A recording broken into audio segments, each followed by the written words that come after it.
Hello students, welcome to my channel थ्राइवरी classes. जो हमने लास्ट वीडियो में डिस्कस किया था काउंटिंग कंसेप्ट, जिसमें हमने 5 कंसेप्ट्स को डिस्कस किया था, इसमें हम बाकी के 6 to 10 डिस्कस कर रहे हैं। जिसमें हम सबसे पहले लेकर के चलते हैं dual aspect concept. Dual aspect concept आपकी बात जैसे आप डुअल से समझ रहे हो, डुअल का मतलब है दो जगह। जब भी कोई आपकी ट्रांजेक्शन रिकॉर्ड होती है तो वो आपकी दो साइड पर इफेक्ट डालती है, दो साइड पर उसका असर आएगा। ठीक है, जैसे आपने असेट ली, असेट भी बढ़ी और किससे ली, कैश से ली या क्रेडिट से ली।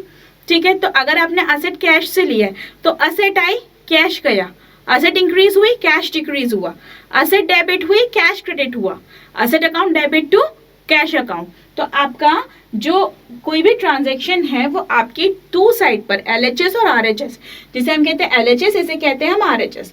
तो हमारा दो साइड पर या यहीं पर ही असेट, जैसे असेट के अंदर ही हमारा कैश आता है तो प्लस माइनस यहीं पर ही होगा। तो आपके डुअल कॉस्ट कंसेप्ट में कोई भी ट्रांजैक्शन एक जगह असर नहीं डालती, वो दोनों जगह असर डालती है। 7th है आपका revenue recognition concept. Revenue recognition concept आपका ये कहता है कि आपने वो जो ट्रांजैक्शन है वो किस टाइम पे किया था। जब आपका जब उसका सेटलमेंट हुआ है या जब उसकी पेमेंट आई है तब आप उसको रिकॉर्ड नहीं करोगे। जैसे अगर आपने आज क्रेडिट सेल करी है और उसका जो आपका रेवेन्यू आ रहा है वो आपने दिसंबर 2023 में अगर आपने सेल करी है, क्रेडिट सेल करी है, और आपका जो रेवेन्यू आ रहा है वो आपका मार्च 2024 में आ रहा है, तो आप मार्च 2024 में रिकॉर्ड नहीं करेंगे। आज ट्रांजैक्शन हुई है, आज आपका मेमो बना है जो क्रेडिट सेल पे बना हो, तो आज ही आपको उसका जो रिकॉर्ड है, जो ट्रांजैक्शन है, वो आज ही आपको रिकॉर्ड करना पड़ेगा। तो ये है आपका रेवेन्यू रिकॉग्निशन कंसेप्ट। ठीक है, इसके बाद में आपका आता है मैचिंग कंसेप्ट।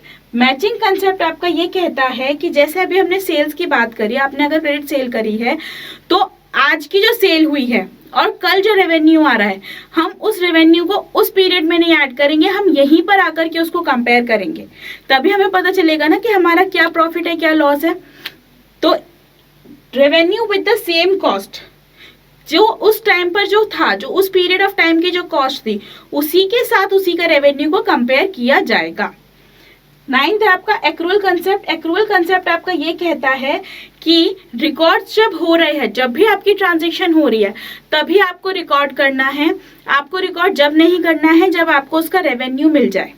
ठीक है, records when transaction takes place, जैसे ही आपकी ट्रांजैक्शन हो गई आपने उसे रिकॉर्ड करना ही करना है।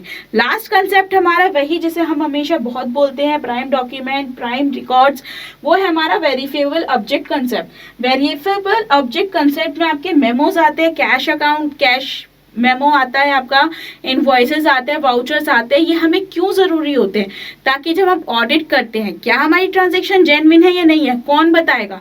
हमारे प्राइम डॉक्यूमेंट्स बताएंगे, यस इट इज ट्रू।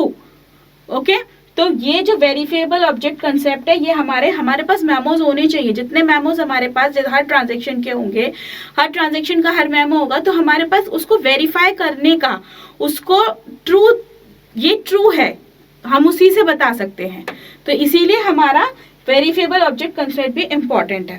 तो इसी तरीके से हमने इस वाले टॉपिक में 6 to 10 आपके 5 आपके कंसेप्ट को हमने डिस्कस किया है। सबसे पहले dual aspect concept, 7th is your revenue recognition concept, 8th is matching concept, 9th is accrual concept and 10th is your verifiable object concept. तो यहीं पर हमारे कंसेप्ट का टॉपिक आपका जो वाइंड अप होता है। इन कंसेप्ट से रिलेटेड आपको कोई भी क्वेश्चन हो, कोई भी क्वेरी हो, आप मुझे कमेंट करके बताइएगा, मैं उसका आंसर आपको जरूर दूंगी। Thank you for watching my video.